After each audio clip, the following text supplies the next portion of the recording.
नमस्कार, मैं हूं रमेश हांडा। आप देख रहे हैं पंजाब केसरी टीवी और समय हो चला है ट्राई सिटी अपडेट का। सबसे पहले खास खबरों पर डालते हैं एक नजर। यूक्रेन से लौटे स्टूडेंट्स ने ली राहत की सांस, कई परिवारों की चिंताएं अभी भी बरकरार। 23 फरवरी को हड़ताली बिजली कर्मियों से हुई बैठक को लेकर कोर्ट में दिया एफिडेविट, प्रशासन ने लिया वापस। कहा जांच को गठित की है एसआईटी, रिपोर्ट आने के बाद कर्मचारियों पर होगी कार्रवाई।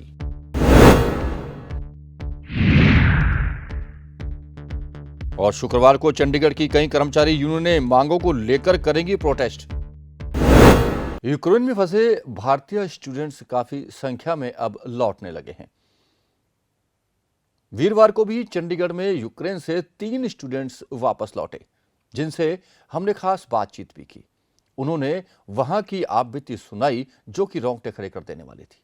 क्या कहा इन स्टूडेंट्स ने, आइए सुनते हैं। फंसे हुए थे ज़पोरोज़े में, जो कि सेंटर ऑफ यूक्रेन है, और वहाँ से निकलना बहुत मुश्किल हो रहा था। लेकिन जब हमें पता लगा कि हमारे ज़पोरोज़े के बिल्कुल पास में एक पावर प्लांट है, वहाँ पे रशिया कब्जा हो गया है, तो हम लोग बहुत डर गए, क्योंकि वहाँ से अगर एक ब्लास्ट होता तो मतलब आधे से ज़्यादा देश ख़त्म हो जाता। तो हम लोगों ने प्लान बनाया, जैसे कि मैं काम करता था वहाँ पे 4 साल से, तो जितने भी स्टूडेंट्स को मैं ले सकता था अपने साथ, मैंने 50 का ग्रुप बनाया और उनको लेके मैं निकल आया किसी तरह। तो 24 घंटे 28 घंटे हमने ट्रेन में बिताए, डर डर के किसी तरह निकले। बीच बीच में काफ़ी ज़्यादा बार ब्लैकआउट हो रहा था, पूरी ट्रेन की लाइट बंद कर रहे थे वो लोग कि आसपास किसी को नज़र ना आए कि ट्रेन जा रही है।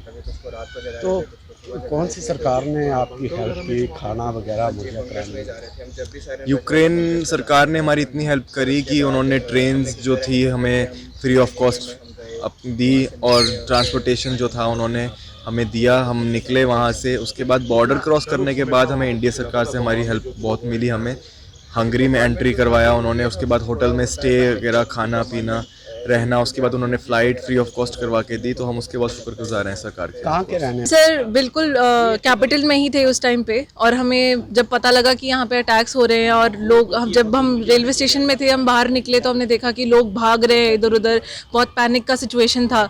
तो हम घबरा गए थे, क्योंकि ज़िंदगी में ऐसी कभी चीज़ पहले देखी नहीं थी, तो बहुत घबरा गए थे, पता नहीं था क्या करना है क्या नहीं करना है। तो हम लोग बैठे एक जगह, हमने सोचा क्या करना है, तो मतलब एक घबराहट भी थी वहाँ पे बैठने में कि कुछ हो जाएगा तो कुछ हो जाएगा। तो लगातार घर से फ़ोन आ रहे थे, कुछ समझ नहीं आ रहा था। फिर हम दोबारा रेलवे स्टेशन वापस गए, हमने टिकट्स खरीदी, 4 घंटे लाइन में खड़े होके, बहुत रश था, बहुत मुश्किल से हमें टिकट्स मिली। हम वेस्ट साइड गए और वहाँ पे हमने टाइम बिताया। किस जगह पे फंसे हुए थे? हम उस टाइम पे कीव में थे और हमने टिकट्स ली, तो हम लवीव पहुँचे। लवीव बिल्कुल वेस्ट साइड पे है, तो वहाँ पे हम सेफ़ थे। हम 4 दिन वहाँ पे रुके हैं, और हम, क्योंकि हम पोलैंड बॉर्डर उसी दिन क्रॉस कर जाते, पर वहाँ पे सिचुएशन हमने सुना बहुत बुरी थी। इंडियंस के साथ सलूक अच्छा नहीं किया जा रहा था, कुछ diplomatic issue, I don't know, कुछ इशू था।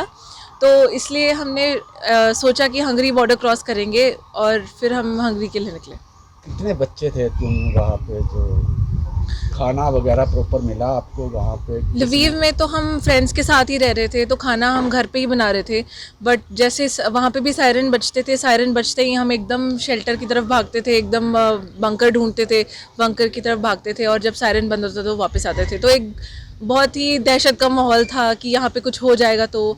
बट वहाँ थोड़ा सा नॉर्मल था, मैं कहूँगी। वहाँ पे कुछ इतना खास हुआ नहीं, जितना डिस्ट्रक्शन कीव में हुआ, खारकीव में हुआ, वो लवीव स्टिल बेटर था।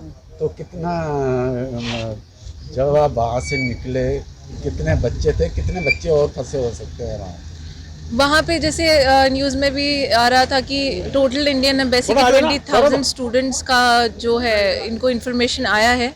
तो अभी तक मैंने सुना है 7,000 स्टूडेंट्स आ चुके हैं, और बहुत स्टूडेंट्स, जब हम आए तो खारकीव में फंसे हुए थे, जो कि मेन जहाँ पे अटैक्स हो रहे हैं वहाँ फंसे हुए थे। मेरे खुद के फ्रेंड्स हैं जो खारकीव में फंसे हुए थे, और फाइनली वो थोड़ा वहाँ से निकले हैं, और होपफुली वो जल्दी इंडिया तो आएंगे। खाना गवर्नमेंट ने फ्री ट्रेन्स प्रोवाइड करी थी, उनका व्यवहार भी बहुत अच्छा था, हेल्प करी उन्होंने, काफ़ी हेल्प करी, और उनका एक एक सिटीज़न फाइट बैक कर रहा है। हम खुद यूक्रेन के साथ है, हम यही चाहेंगे वो यूक्रेन वॉर जीत जाए। एंड बाकी बॉम्बार्डमेंट तो मैंने खुद अपने कानों से भी सुने थे, 2-3 बॉम्बार्डमेंट सुने थे, तो थोड़ा पैनिक वाला माहौल तो था, लेकिन हमने हिम्मत करी। अब हमारे पापा भी खुद आर्मी से ही हैं, तो हमने कहा कि मतलब थोड़ा हिम्मत दिखानी पड़ेगी। हमने मैनेज किया, बाकी बच्चों को भी निकलने में हेल्प किया और ट्राई किया कि वो पैनिक ना हो। जितना हम कर सकते थे हमने खुद की भी हेल्प कर ली निकालने में, और बाकियों को भी ट्राई किया, जितने हम निकलवा सके हम निकलवाए। तो खाना वगैरह प्रोवाइड हो रहा था उस समय? पानी यूक्रेन की साइड थोड़ा दिक्कत था क्योंकि एम्बेसी से कांटेक्ट नहीं हो पा रहा था। ऑब्वियसली बहुत बच्चे थे, सभी कांटेक्ट कर रहे थे, तो बहुत हमने ट्राई किया। आपस में ही हम बच्चे एक दूसरे की हेल्प कर रहे थे जितना हो पाए, चाहे वो सप्लाईज़ में हो, वाटर में हो। और फिर उसके बाद हम किसी तरह जैसे ही हम बॉर्डर क्रॉस कर गए तो वहाँ एम्बेसी मिले, उन्होंने हेल्प करी हमारी, हमें बहुत अच्छा लगा। तो इंडिया एम्बेसी ने कितनी हेल्प की वहाँ पे आपकी? इंडियन एम्बेसी ने हमारी करी हेल्प, काफ़ी हेल्प करी। हमने देखा अरेंजमेंट बहुत अच्छा था हमारा, अगर खाना पीना अकोमोडेशन बहुत अच्छे से उन्होंने कर रखा था साइड।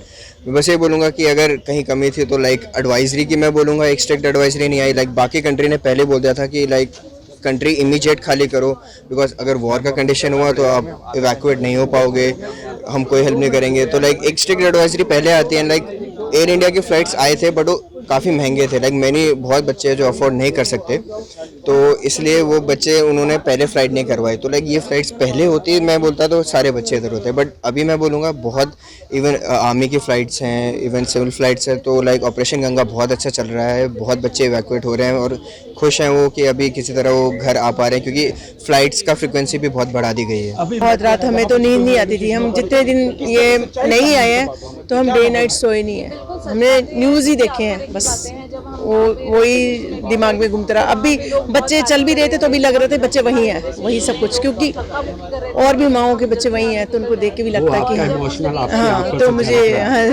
तो होता है कि वो बच्चे कैसे करके निकल आए। बेटी ने जैसे अटैक का हुआ तो मुझे नहीं बताया, अपने पापा के किसी दोस्त को फ़ोन करके बोलती है कि अटैक हो गया है और हमारा ये कैंसिल हो गया है आना, तो उसकी वजह से मुझे टेंशन होगी कि अब ये निकलेगी कैसे वहाँ से। ये सिचुएशन थी इनकी, तो बस वो घबराहट सी, कुछ बोल नहीं सकते। खुशी का कहते केवल इतना इंसान खुश होता है कि खुशी के वो वर्ड नहीं आते उसके माइंड में कि उसने क्या बोलना है। यूक्रेन से पहुंची छात्रा से पंजाब केसरी की टीम ने खास बातचीत भी की। इस छात्रा का ये कहना था कि वहां लोगों को सरकार की तरफ से कोई मदद नहीं मिल रही। उन्होंने कहा कि उनके साथ बांग्लादेश के स्टूडेंट भी थे, लेकिन वे कब चले गए उन्हें पता ही नहीं चला। उन्होंने कहा कि अभी भी वहां 18,000 छात्र फंसे हुए हैं। रूस और यूक्रेन में युद्ध के बीच लगातार भारतीय छात्रों का आना जारी है। हमारे साथ शाइना शर्मा है, 20 साल की शाइना यूक्रेन से ही अपनी MBBS की पढ़ाई कर रही थी, 3rd ईयर कंप्लीट होने वाला था लगभग। इस बीच जो युद्ध छिड़ा उसके बाद भारतीय छात्र आ रहे थे, तो वो भी अभी घर ही पहुंचे हैं। नया गांव जिला मोहाली के बीच रहते हैं। शाइना, अगर यूक्रेन से जैसे वॉर हुई, वहाँ पर जो माहौल था, किस तरह का माहौल था और कब आप वहाँ से निकले? हम वहाँ से लाइक 28 फरवरी को 5:30 बजे सुबह इन्होंने हमें निकाला वहाँ से बाय बसेस। और वहाँ का माहौल लाइक लोग पैनिक थे। हम बहुत एक उनको पैनिक देख के हमें भी बहुत डर लग रहा था कि जहाँ जो चीज़ कीव और खारकीव में हुई है वो अगर हमारे यहाँ हो जाती तो लाइक हमें भी बंकर में डालते, हमारे भी जैसे घर वाले वैसे ही परेशान थे, उनसे बात ना होती और वो बहुत ज़्यादा स्ट्रेस थे ऑलरेडी। तो but thankful to the government कि उन्होंने टाइम से हमें निकलवा दिया वहाँ से। एंड हमारी यूनिवर्सिटी वेस्टर्न साइड होने के कारण बची रही, जो हमें like it's a plus point for us. And हम लाइक वहाँ पहुँचे और फिर वहाँ पे जो जब हम बॉर्डर पहुँचे लाइक वहाँ बहुत रश था, लोग बहुत पैनिक थे ऑलरेडी। और जैसे यूक्रेन में मार्शल लॉ लगा हुआ था तो वहाँ से 18 साल से 60 साल के जो मेंस थे उन्हें अलाउ नहीं कर रहे थे जाने को। तो जब हम उन्हें देख रहे थे लाइक वो अपने फैमिलीज़ को हक कर रहे थे कि अब पता नहीं वो दोबारा मिले ना मिले, हम यही सोच रहे थे अब पता नहीं वॉर चल रहा है, आगे दोबारा मिले ना मिले कैसा होगा। अब हम तो जा रहे हैं, हम तो सेफली अपने घर पहुँच ही जाएंगे। तो उस बात से हमें दुख लग रहा था उनका। आप जिस यूनिवर्सिटी में थी उस यूनिवर्सिटी का क्या नाम था और ये बॉर्डर के बिल्कुल नियर बाय थे? कितने स्टूडेंट वहाँ पे इंडियन थे? मेरी यूनिवर्सिटी का नाम उशग्रोद नेशनल यूनिवर्सिटी है। ये उशग्रोद ही सिटी है जहाँ पे सिचुएटेड है। एंड यहाँ पे 1000 से ज़्यादा बच्चे इंडियन स्टूडेंट्स हैं और वहाँ पे बांग्लादेशी एंड अरब पीपल्स, बहुत सारे नाइजीरियंस, ये सब सब टाइप के स्टूडेंट्स हैं वहाँ पे। ऐसे कुछ पर्टिकुलर लाइक नंबर एग्जैक्ट मुझे पता नहीं है। आपकी जो यूनिवर्सिटी थी बॉर्डर के बिल्कुल पास थी, इसके लिए आप वहाँ पे से इजीली निकल पड़े? क्योंकि जो खारकीव और कीव की सिचुएशन निकल के आ रही है, जो हम टीवी स्क्रीन पे देख रहे हैं, लगातार वहाँ स्टूडेंट फंसे हैं, इसलिए वो ज़्यादा फंसे हुए क्योंकि वहाँ ज़्यादा अटैक हुआ है। हाँ, जो ईस्टर्न और सेंट्रल पार्ट है वो ज़्यादा रशियन के करीब है, तो वहाँ पर अटैक करना like for them was easy. हमारी बिल्कुल वेस्टर्न साइड है, और जैसे वो हंगरी, स्लोवाकिया और पोलैंड रोमानिया से लाइक जुड़ी हुई है, तो एक तरह से वहाँ उस साइड सारी नाटो है। अगर सपोज करो वहाँ पे अटैक होता तो नाटो जो वहाँ पे है उनको अफेक्ट पड़ता। तो इस चीज़ से मे बी लाइक वो भी उस एरिया से अटैक करने से रुके हुए थे, नहीं तो कीव तक इवन हमारे 70 किलो लाइक 4 आवर्स दूर हमसे लवीव सिटी है, वहाँ पे भी सायरन्स की आवाज़ हमें लाइक हमारे फ्रेंड्स ने बताया कि वहाँ पे सायरन की आवाज़ बजी है, उन्हें सुनने में आई है। तो उनको हमें उस बात का भी डर था कि अब हमारे पास पहुँच जाए, क्योंकि इट वॉज जस्ट 4 आवर्स, और लाइक वहाँ पे शिप्स मतलब उस चीज़ को टैंक्स को पहुँचने में टाइम नहीं लगता, पर फिर भी नहीं पहुँचे एंड वी वर थैंकफुल कि हम लाइक बच गए एंड सेफली इंडिया आ गए। आपके हिसाब से यूक्रेन में कितने भारतीय छात्र होंगे जो वहाँ पर फंसे होंगे अभी, और किस सिचुएशन में होंगे? जैसे हमने लाइक न्यूज़ में देखा और हम जब सोशल मीडिया प्लेटफॉर्म पे देखते थे, तो हमें एक टोटल एस्टिमेट था कि 20,000 पीपल अभी भी हैं इंडियंस वहाँ पे। अब उसमें लाइक और भी कंट्रीज़ के हो सकते हैं, बट 20,000 हमें एस्टिमेट पता था। और जितने निकाले गए उसके बाद हमें अभी भी लगता है कि 17,000 to 18,000 बच्चे अभी भी हैं। तो उनकी हमारी सिचुएशन वॉज लाइक हमें प्रोवाइडेड था सब कुछ, लाइक हमें जिस टाइम पे पता लगा था उस टाइम पे हमारे एरिया में इतना वो कॉन्फ्लिक्ट सा कुछ हुआ नहीं था। वहाँ पे एकदम सडन हुआ है जिसकी वजह से लोग पैनिक किए, एंड लाइक सुपरमार्केट्स पे वहाँ पे बहुत रश था, हमारे में भी रश था, बट हमें एटलीस्ट चीज़ें प्रोवाइड हो गई थी टाइम टू टाइम, हमें जो जो चाहिए था वहाँ पे प्रोवाइड नहीं। वहाँ पे उन्हें बंकर्स में डाला गया, हम अपने रूम्स में थे, सेफ थे, बट उनकी सिचुएशन देख के हम बहुत पैनिक हो रहे थे कि हमारे पास आ ना जाए, लाइक हमारे यहाँ अटैक ना कर दे, हमें भी बंकर्स में जाना पड़ेगा, क्योंकि हमारी वैसी लाइक स्मॉल सिटी है। एंड लोग फिर खारकीव से जो अपनी जान बचा के आ रहे थे, तो बहुत हो जिस दिन वो अटैक हुआ था उसके नेक्स्ट डे हमारे वहाँ 23,000 यूक्रेनियंस आए थे just to get safely from border. शायद इस बीच एक सवाल भी उठ रहा है, सोशल मीडिया पे काफ़ी ये क्वेश्चन भी पूछा जा रहा है कि जो अमेरिका के स्टूडेंट थे, जो बाहरले मुल्कों के स्टूडेंट थे, वो स्टूडेंट इजीली आ गए, तो इंडियन स्टूडेंट वहाँ पर कैसे फंस गए, वो कैसे वहाँ पर फंस गए? अब अमेरिका लाइक हमें तो एग्जैक्ट हमें भी नहीं पता, बट अमेरिकन स्टूडेंट्स ने हमें ये बोला था कि लाइक जो अमेरिका थी, वो हमने सबने न्यूज़ सुनी थी कि अमेरिका वालों ने पहले ही अपने बच्चों को या अपने सिटीजन्स को इवैक्यूएट करने को बोल दिया था। It was like an order to us, but हमें ऐसा लाइक हमें 50-50% था कि तुमने जाना है तो जाओ, नहीं जाना है नहीं जाओ। एंड जैसे 3rd ईयर लाइक यूक्रेन में एक पेपर होता है क्रॉक, जो 3rd ईयर और 6th ईयर के लिए बहुत इंपॉर्टेंट है, कि अगर तुम नहीं करोगे तो अगले ईयर में या तुम्हें MCI में नहीं, वो उससे डिग्री मिलती है 6th ईयर में, तो बच्चे को डिग्री नहीं मिलेगी तो वो MCI या नेक्स्ट FMG कैसे करेगा। तो उसकी वजह से हम थोड़ा था कि अगर हमारा पेपर रह गया तो हम कैसे आएंगे, तो इसकी वजह से हम भी वहाँ पे रुके हुए थे। फिर लाइक अब जो एयर इंडिया वालों ने फ़्लाइट करवाई थी, जो मेजर फ्लाइट 3 फ्लाइट्स करवाई थी, वो भी 26-27 को, मेरे भी काफ़ी फ्रेंड्स कीव गए थे, बट फिर वहाँ पे वो अटैक हो गया और वो सारे बंकर्स में चले गए। एंड देन आपको लाइक अभी आपको फ्यूचर की टेंशन हो रही है, जैसे और भी इंडियन स्टूडेंट्स को अपने फ्यूचर की टेंशन हो रही हो, क्योंकि MBS की पढ़ाई कईयों की लगभग पूरी कंप्लीट होने को ही थी, तो अब टेंशन होती है फ्यूचर की, अब क्या होगा इंडिया आगे? क्योंकि अब हमारे अभी 3 साल पड़े हैं, अभी हम वापस जाएंगे कि नहीं जाएंगे, हमारी पढ़ाई ऑनलाइन होगी, क्योंकि हमारे टीचर्स यूक्रेनियन हैं सारे, वही पढ़ाएंगे हमें, वही ऑनलाइन क्लासेस भी ले वही लेंगे।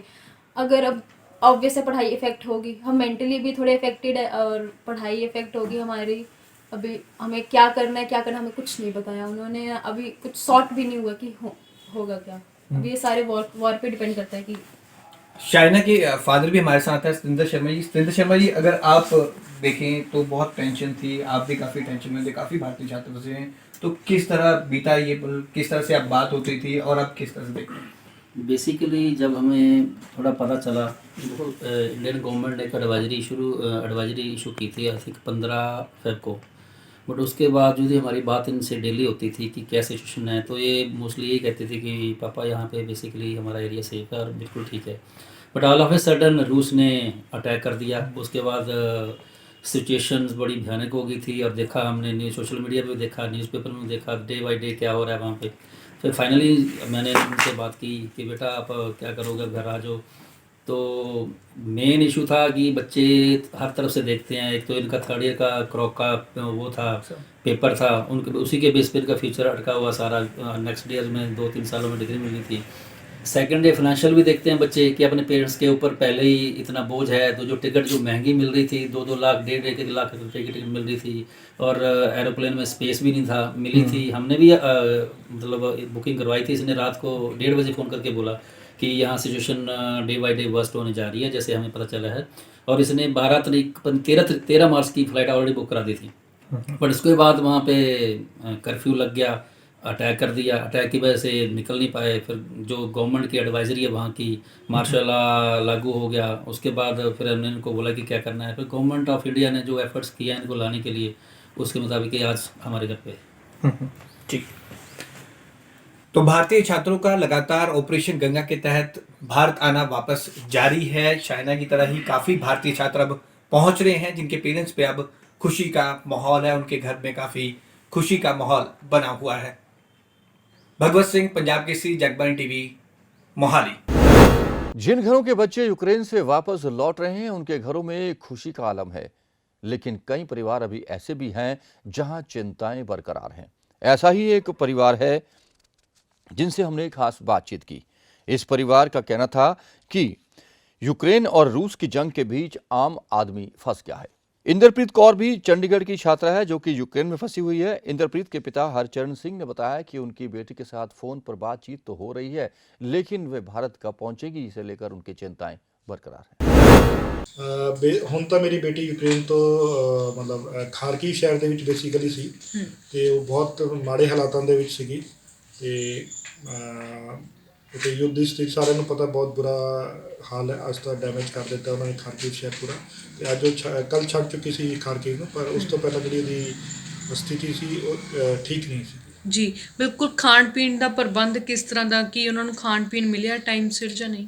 ਨਹੀਂ, ਬੱਚਿਆਂ ਨੇ ਥੋੜ੍ਹਾ ਹੀ ਸਟੋਰ ਕੀਤਾ ਸੀਗਾ ਤੇ ਪੀਣ ਦਾ ਪਾਣੀ ਤਾਂ ਉੱਥੇ ਖਰੀਦਣਾ ਹੀ ਪੈਂਦਾ ਹੈ, ਉਹ ਘਰ ਦੇ ਵਿੱਚ ਨਹੀਂ ਆਉਂਦਾ, ਤੇ ਇਸ ਕਰਕੇ ਪੀਣ ਦਾ ਪਾਣੀ ਵਾਸਤੇ ਤਾਂ ਬਹੁਤ ਦਿੱਕਤ ਰਹੀ ਹੈ। ਉਹ ਇੱਕ ਇੱਕ ਘੁੱਟ ਕਰਕੇ ਪੀਂਦੇ ਸੀਗੇ, ਔਰ ਖਾਣਾ ਤਾਂ ਉਹਨਾਂ ਨੂੰ ਮਤਲਬ ਥੋੜ੍ਹਾ ਸਟੋਰ ਕੀਤਾ ਹੋਇਆ ਸੀ, ਤਾਂ ਉਹ ਖਾਣ ਪੀਣ ਦਾ ਥੋੜ੍ਹਾ ਉਹਨਾਂ ਦਾ ਠੀਕ ਰਿਹਾ। ਜੀ ਸਰ, ਲਾਸਟ ਟਾਈਮ ਤੁਹਾਡੀ ਗੱਲ ਤੁਹਾਡੀ ਬੇਟੀ ਨਾਲ ਕਦੋਂ ਹੋਈ ਹੈ? ਲਾਸਟ ਅੱਜ ਸਵੇਰੇ ਹੋਈ ਹੈ ਜੀ, ਮਤਲਬ 12-1 ਵਜੇ ਦੇ। ਜੀ ਕਿੰਨੇ ਦਿਨਾਂ ਤੱਕ ਇੱਥੇ ਵਾਪਸੀ ਵਤਨ ਦੀ ਸੰਭਾਵਨਾ ਹੈ ਉਹਨਾਂ ਤੁਹਾਡੀ ਬੇਟੀ ਦੀ? 2-3 दिन आ जाएगी, क्योंकि वो वैस्ट साइड जा चुकी है, मतलब यूरोपियन साइड जा चुकी है, तो उतों हम पोलैंड के थ्रू कभी भी वापस आती हो सकता।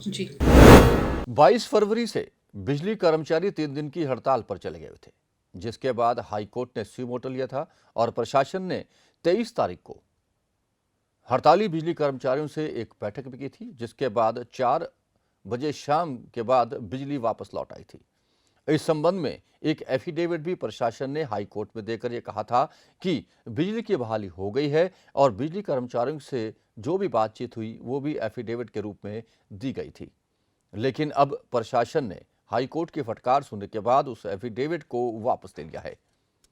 वीरवार को फिर से हाई कोर्ट के आदेशों पर डीसी चंडीगढ़ की ओर से एक एफिडेविट हाई कोर्ट में पेश किया गया, जिसमें बताया गया कि 23 तारीख को कर्मचारियों के साथ हुई बैठक को हाई कोर्ट के रिकॉर्ड में ना लिया जाए। उन्होंने वो एफिडेविट भी वापस ले लिया है। इसके साथ ही नया एफिडेविट दिया है, जिसमें बताया गया है कि बिजली कर्मचारियों की हड़ताल के बाद हुए नुकसान और बिजली कर्मचारियों की ओर से किया गया सैबोटाज के लिए एक जांच कमेटी बनाई गई है, जिसमें सुपरिटेंडेंट इंजीनियर चेयरमैन होंगे और पंजाब इंजीनियरिंग कॉलेज के प्रोफेसर और असिस्टेंट प्रोफेसर उस कमेटी के साथ होंगे। इस कमेटी की जांच के बाद प्रशासन ने कहा है कि कर्मचारियों से नुकसान की रिकवरी भी की जाएगी और बनती कानूनी कार्रवाई भी होगी। साथ ही साथ हाई कोर्ट ने प्रशासन से भी कहा है कि भविष्य में अगर इस तरह की हड़ताल होती है तो प्रशासन के बिजली बहाली के क्या इंतजाम है, इस संबंध में भी हाई कोर्ट को बताया जाए। हाई कोर्ट ने आज कर्मचारियों को भी जमकर लताड़ा और उनके द्वारा की गई हड़ताल और लोगों को पहुंचाए गए नुकसान पर काफी सख्त रवैया अख्तियार किया है। पंचकुला के बरवाला ब्लॉक में पड़ते जलोली टोल प्लाजा के पास आंगनबाड़ी वर्कर्स ने जोरदार प्रदर्शन किया। प्रदर्शन के दौरान उनकी पुलिस के साथ झड़प हुई, जिसके बाद कई आंगनबाड़ी वर्कर्स को पुलिस ने हिरासत में लिया। देर शाम तक तनाव का माहौल बना।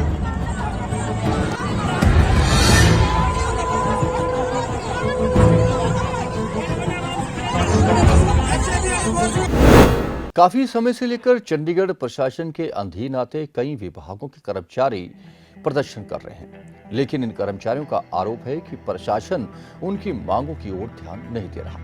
यही वजह है कि शुक्रवार को तमाम वर्कर्स यूनियंस एकजुट होकर प्रशासन के खिलाफ जोरदार रोष रैली निकालने जा रही है। इस रोष रैली में कई विभागों के कर्मचारियों के शामिल होने की उम्मीद है। समस्या बड़े गंभीर मसले हैं, छोटे छोटे मसले भी बड़े हो गए। जिदा हूँ सैल अपने जीवी फंड की स्टेटमेंट होंगी 3 साल हो गए, कोई स्टेटमेंट नहीं दी जा रही, जो कि मुलाजमान नूं जीवी फंड कढाउण वास्ते बड़ी दिक्कत आती। उन्होंने यही पता है मेरे फंड के पैसे किन्ने पे ने और मैं अपना खर्चा जिहड़ा हैगा किन्ने पैसे कढ़ा सकदा किन्ने नहीं कढ़ा सकदा, जिहड़े सब तो अहम है। दूसरा नंबर जो DC रेट हैगा, DC रेट जो है वो 11% होना चाहिए, जिहदे वास्ते भी सरकार आनाकानी करी जा रही है। तो एक सिक्योर पॉलिसी बनाने वास्ते कहा सी जो बंदे कंट्रैक्टर के काम कर रहे हैं इन्होंने वास्ते कोई पॉलिसी बनाई जाए जिहदे वास्ते इन्हों के बच्चों नूं अपने बच्चों को चंगी एजुकेशन दे सकण। जे तनख्वाह 14,000 है, 14,000 जो बच्चा पढ़ता ही कोई नहीं है, 14,000 रुपये नाल बनता भी कुछ नहीं है। असीं कहंदे भी जो मुलाजम पक्के बंदे के बराबर काम कर रहा तो तनख्वाह भी पक्के बराबर होनी चाहिए है। कम से कम 20-25-30 हज़ार तनख्वाह होनी चाहिए उसकी, ताकि अपने बच्चों का पालन पोषण कर सके चंगी तरह हो और चंगी एजुकेशन दे सके, ताकि वो जोड़े दोबारे ये भुखमरी का बंदे संघर्ष करना पै रहा ये ना करना पवे। और साढ़े सिविल दे विच कई मसले इदां दे हैं। वैसे तो साढ़े SC साहब ने एक मसला साड़ा बहुत सॉल्व कराया भी गटरां च वड़न का काम बंद करता उन्होंने, भी गटर च कोई नहीं वड़ेगा बंदा। तो दूसरा मशीनरी भी आ रही है, पर यह है भी जो सानू चाहिए चीज़ वो नहीं मिल रही प्रॉपर, जिमें कि रोडिंग सैटिंग एक साल बाद मिलते, और जो सीवर से उपलब्ध होने वाले काम है थल्लों साढ़े ऑफिसर ऊपर नहीं भेजते लिख के हैं, जो ऊपर रिक्वायरमेंट भेजन तक सानू मिले हो। तो कई छोटे छोटे मसले हैं जिन्होंने करके असीं कल नूं रोस प्रदर्शन कर रहे हैं। उहदे विच जो कोआर्डिनेशन कमेटी रोस प्रदर्शन कर रही उहदे विच असीं नाल उहदा सहयोग देवांगे। चंडीगढ़ में PGI की ओर से वर्ल्ड ग्लूकोमा वीक मनाया गया। ग्लूकोमा को आम भाषा में काला मोतिया भी कहा जाता है। ग्लूकोमा के बारे में सबसे महत्वपूर्ण बात यह है कि इसके चलते नज़र का जो नुकसान होता है उसका कोई इलाज ही नहीं है। अगर पता ना चले तो यह धीरे धीरे बढ़ता जाता है और इंसान अंधा तक हो सकता है। ग्लूकोमा के विषय में जानकारी देने के लिए PGI में भी एक कार्यक्रम का आयोजन किया गया। चंडीगढ़ PGI की ओर से वर्ल्ड ग्लूकोमा वीक मनाया जा रहा है। ग्लूकोमा को आम भाषा में काला मोतिया भी कहा जाता है। ग्लूकोमा के चलते नजर का जो नुकसान हो गया उसका कोई इलाज नहीं है। अगर पता ना चली तो ये धीरे धीरे बढ़ता रहता है और ज्यादा बढ़ जाने पर अंधेपन की नौबत आ सकती है। वर्ल्ड ग्लूकोमा वीक पर PGI के एडवांस आई सेंटर के प्रोफेसर SS पांडव ने बताया कि जब भी आंख में कोई तकलीफ हो तो डॉक्टर से बिना पूछे आंख में दवा ना डालें, क्योंकि कई आई ड्रॉप में स्टेरॉइड होता है जो आंख को नुकसान पहुंचा सकता है। इससे ग्लूकोमा होने का खतरा बना रहता है। ग्लूकोमा को आम भाषा में काला मोतिया कहा जाता है, और जैसे सफ़ेद मोतिया होता है वैसे काला मोतिया भी है, लेकिन दोनों में बहुत फ़र्क है। सफ़ेद मोतिया में तो जो आँख का लेंस है वो धुंधलापन हो जाता है, लेकिन जो काला मोतिया है इसमें जो आँख और दिमाग के बीच का जो कनेक्शन है, जो नस है जो सिग्नल को आँख से दिमाग तक ले जाती है वो ख़राब हो जाती है और उसका कोई परमानेंट इलाज नहीं होता है। तो सर फिर जिस तरीके से आपने बताया कोई परमानेंट इलाज नहीं, तो किस तरीके से इसको क्योर किया जा सकता है? इसका क्योर नहीं होता कोई भी, लेकिन इसको कंट्रोल किया जा सकता है। जैसे अगर किसी को काला मोतिया है और उसकी वजह से नज़र धीरे धीरे कम होती जा रही है तो उसको रोका जा सकता है, और उसको रोकने का तरीका होता है कि जो आँख के अंदर जो भीतरी जो प्रेशर होता है जिसकी वजह से काला मोतिया बनता है उसको कम कर देते हैं, और वो दवाइयों से भी कर सकते हैं, वो लेज़र से भी कर सकते हैं, और कई बार ऑपरेशन भी करना पड़ता है। तो वो क्या सिचुएशन है उस पर डिपेंड कर बिल्कुल हो सकता है। तो इसमें ये देखा गया है कि जिनके परिवार में किसी को काला मोतिया हो तो उनको काला मोतिया होने की संभावना ज़्यादा रहती है। लेकिन अगर किसी के परिवार में नहीं है काला मोतिया तो भी हो सकता है, और ये आम तौर पे देखा गया है कि जब आदमी 40 या 45 साल की उम्र में पहुंचता है, उस स्टेज पे पहुंचते हैं, उस टाइम पे ये बीमारी अक्सर शुरू होती है, और उसके बाद इसका जो प्रपोर्शन है वो बढ़ता जाता है। तो अगर ये कहें कि 45 ईयर्स में 100 में से 3 लोगों को ये बीमारी होती है, तो जब आप 80 साल तक पहुंचेंगे तो ये 100 में से 10 लोगों को होगी। तो उम्र के साथ साथ बढ़ता जाता है, तो इसलिए जैसे जैसे उम्र बढ़ती है काला मोतिया भी बढ़ता है। गौरतलब है कि PGI में 6 से 11 मार्च तक ग्लूकोमा वीक मनाया जा रहा है, जिसके चलते चंडीगढ़ की सुखना लेक समेत शहर के कई जगहों पर जागरूक कार्य चलवाया जाएगा। पंजाब केसरी टीवी के लिए चंडीगढ़ से भागवत सिंह की रिपोर्ट। और अब कोरोना अपडेट। गुजरे 24 घंटों में ट्राई सिटी में मात्र 30 कोरोना के नए मरीज सामने आए हैं, जबकि किसी के भी मौत की सूचना नहीं थी। और अब ट्राई सिटी में एक्टिव मरीज सिर्फ 212 ही बचे हैं। चंडीगढ़ में 9, मोहाली में 8 और पंचकुला में आज 13 नए मामले सामने आए। आपसे वही निवेदन करना चाहेंगे कि मास्क अभी उतारिएगा नहीं, सोशल डिस्टेंसिंग भी बना के रखिएगा, क्योंकि कोरोना अभी पूरी तरह से खत्म नहीं हुआ। आपकी लापरवाही उसे पुनः जन्म दे सकती है। और अब मौसम की जानकारी। ट्राई सिटी में गुजरे 24 घंटों में अधिकतम तापमान 26 डिग्री सेल्सियस तक पहुंच गया, जो कि कल के मुकाबले 2 डिग्री अधिक है। वहीं न्यूनतम तापमान भी 13.6 डिग्री सेल्सियस पहुंच गया है, जो कि कल के मुकाबले 2.2 डिग्री सेल्सियस अधिक है। आने वाले 24 घंटों में भी अनुमान है कि तेज हवाएं चल सकती हैं और तापमान में कोई खास अंतर आने वाला नहीं है। ट्राई सिटी अपडेट में अब तक के लिए इतना ही। अपने आसपास हो रही हर खबर और जानकारी के लिए आप बने रहें पंजाब केसरी टीवी के साथ। हम फिर हाजिर होंगे ट्राई सिटी अपडेट लेकर। तब तक के लिए रमेश शांडा को पूरी ट्राई सिटी टीम के साथ दीजिए इजाजत। नमस्कार।